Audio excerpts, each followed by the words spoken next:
Being very entitled and controlling, narcissists have no difficulty stepping all over your personal boundaries. So that's why I put together an extensive video class called This Is Me. It has 25 videos, written documents, guided questions. I'm going to teach you how to have healthy boundaries. There's a link below, and I hope you'll find it to be quite therapeutic.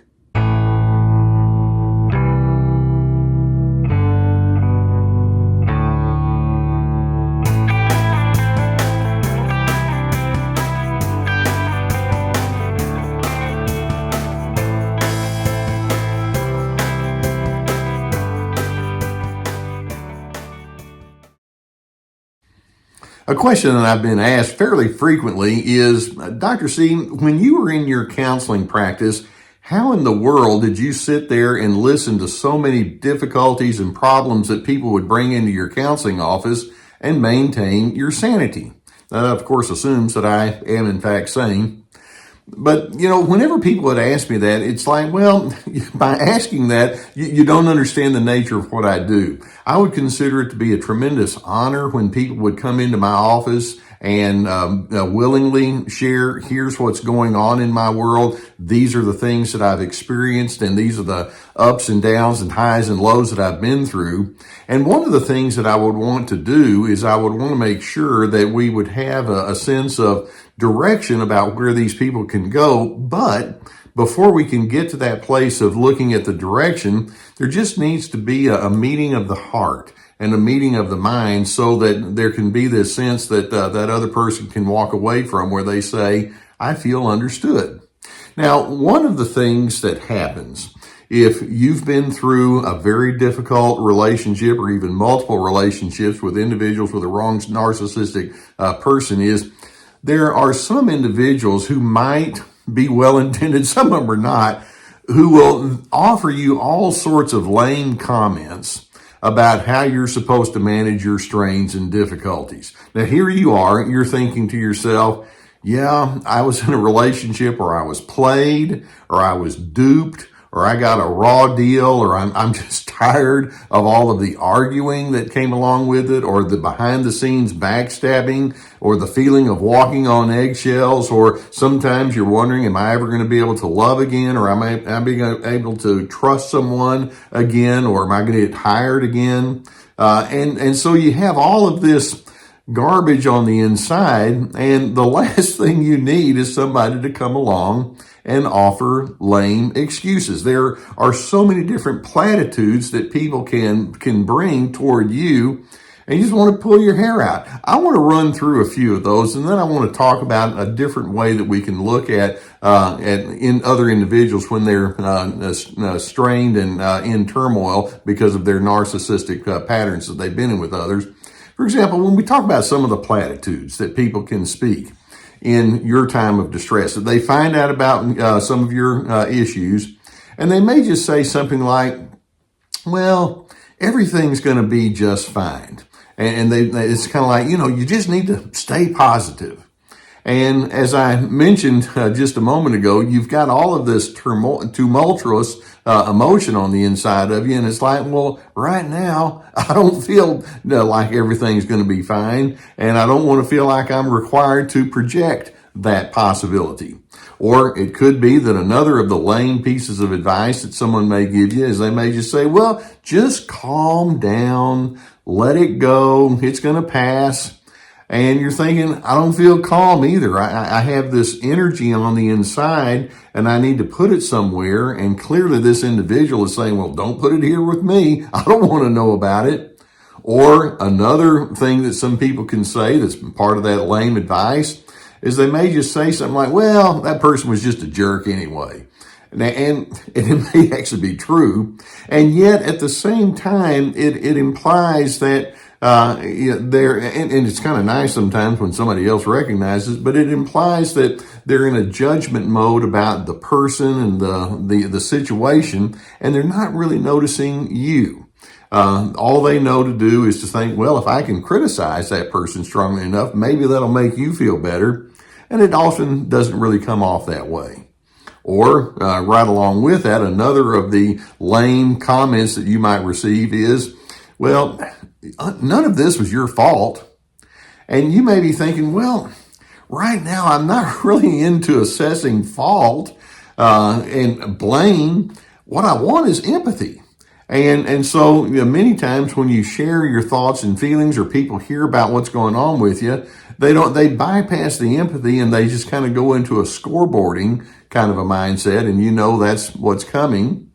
Another lame comment that you can sometimes receive from individuals is sometimes you might have a self-righteous person that will come along and say, well, you just need to learn how to give it to God, whatever that's supposed to mean. And so what they want to do is they want to fit you inside of their nice, neat little religious formulas. And again, it's about them trying to make themselves feel better because they feel a little awkward toward you. And most of the time they can be well-intended, but it's like, well, that didn't make me feel a whole lot better on that one either. Or another one right along with that one, some people might come along and say things like, well, that everything happens for a reason. Now, pause on that one. I wonder how many of you have been told that. Everything happens for a reason. And so you're thinking, yeah, I was tormented and abused and mistreated.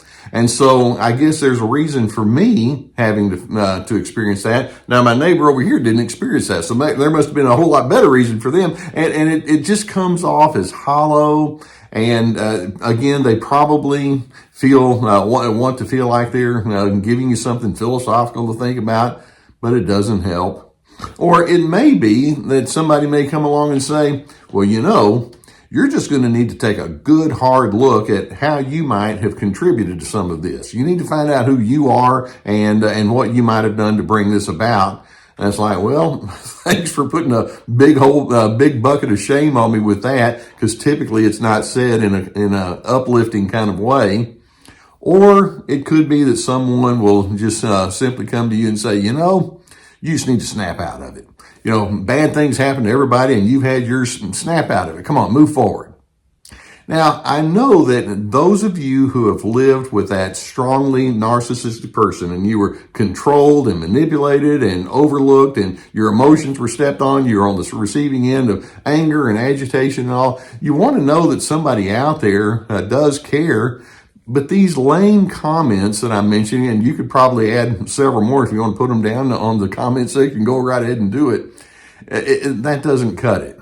Going back to my role as a therapist, there would be all sorts of things that I would want to say or insinuate when people would be in my counseling office. For example, one of the beginning points that I would have is, who knows what kind of timetable you might be on as you try to unravel the relationships that have not gone well. And it's reasonable to say to that individual, I know that there is going to be a lot of ebb and flow in the way that you're dealing with this. Where would you say that you are right now in that process? Or another more helpful kind of thing that we could say to that person who's struggling in the aftermath of the narcissist is, I might say something like, well, I know your emotions are all over the place. What's that like for you? And you give them an invitation to share on a deeper level. And that's your way of trying to step in and say, I know there's more than just the functional things that you're trying to deal with. I want to know about you as a person. Or it could be that you might say something like, when you were with that person who was very difficult, I'm sure that there were plenty of times when you felt unheard and unseen.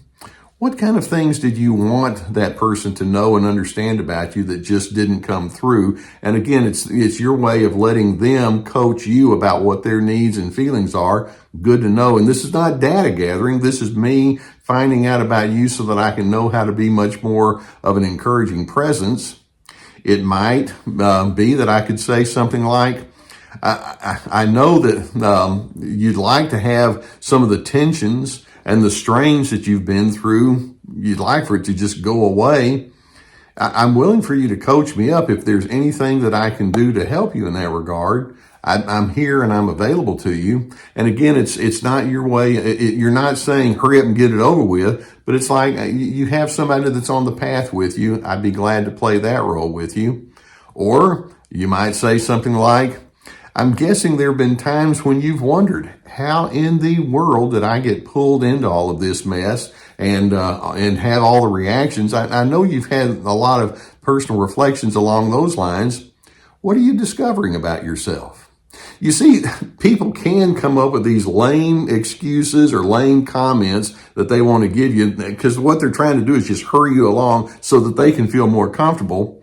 But instead, when somebody's recovering from a very difficult relationship with that strongly narcissistic person, what we don't need is somebody to apply a fixed formula or just kind of get you into the groove so that they can feel a lot better about themselves, and it's really about who they are. People in recovery need patience.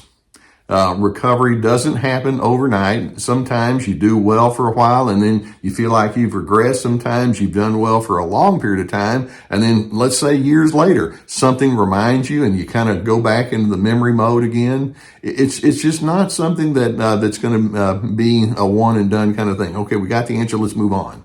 You need a lot of patience. In addition, when somebody's in recovery, you need to have permission to process what you've been through in your own terms, as opposed to figuring out what the other person's requirements are and then processing it based on what makes them feel good. You need to have permission to feel free, as opposed to thinking, well, there's a correct way and an incorrect way that I'm supposed to do so. Bottom line is you get to be who you are as opposed to you're supposed to fit some sort of formula. You do need assurances of hope, and hopefully individuals are willing to do that. But even more so, it's just nice for that person who's in recovery to have the presence of someone else. It's like, well, whether I have an answer today or not, I got my arm around you and I want to be here for you, and that matters. And in addition, sometimes what you don't need is to say, let's talk about it all over again. Sometimes you just need somebody that says, why don't we just kind of participate in normalcy here today? So there are all sorts of different things that are required when a person is going through some form of recovery and trying to make sense of that Mack truck that just ran over you. And I'm hoping that as you can see the contrast between these lame comments versus the more encouraging and empathetic comments, you can see that there are ways that we can engage with each other in such a way that brings hope without throwing out empty platitudes. Remember our motto here on Team Healthy: dignity, respect, and civility. We want to be givers of that to one another, and I'm hoping that you can remind yourself when individuals try to hurry you through your process, it's a whole lot more about who they are than about who you are. Allow yourself to have the permission to recover in the way that makes the most sense to you. And I'm hoping if you find somebody who's needing the help, you'll know how to respond to them in such a way where you're not going to be one of these people that just gives empty platitudes. And I hope this gives you some good things to think about. I know that many of you are in that recovery process, and if you haven't already subscribed to our channel, I would encourage you to do so. Hit the like button too. We'll keep more videos coming in your direction. I know that many times when you are going through some of the things that you have experienced, it would be helpful for you to receive therapy from a licensed professional therapist, and I'm so pleased that I'm sponsored by the people at BetterHelp.com. There's a link below this video that can take you to their website. It's online, it's accessible, it's affordable, and if that's something that you would have a need for, I would strongly encourage you to go into that direction. Likewise, I've put together courses that are therapeutic in nature that are very extensive, and each course has multiple videos. It's like signing up for a class with written documents and guided questions. Ready, Set, Connect about making good connection skills. This is me about establishing boundaries, free to be, finding yourself despite the controllers. We have my webinars. We have our Surviving Narcissism podcast. We have our website with many articles, my books, and other resources. Okay, I know that most of you have heard some, if not all, of these little platitudes and lame kind of comments that come your way. Just know that you can do better than that. You deserve better than that. I'm hoping that you're going to be able to heal and to be patient with your own self. And in doing so, I'm hoping that you'll be more and more in a progressive direction toward you finding the peace that you so richly deserve.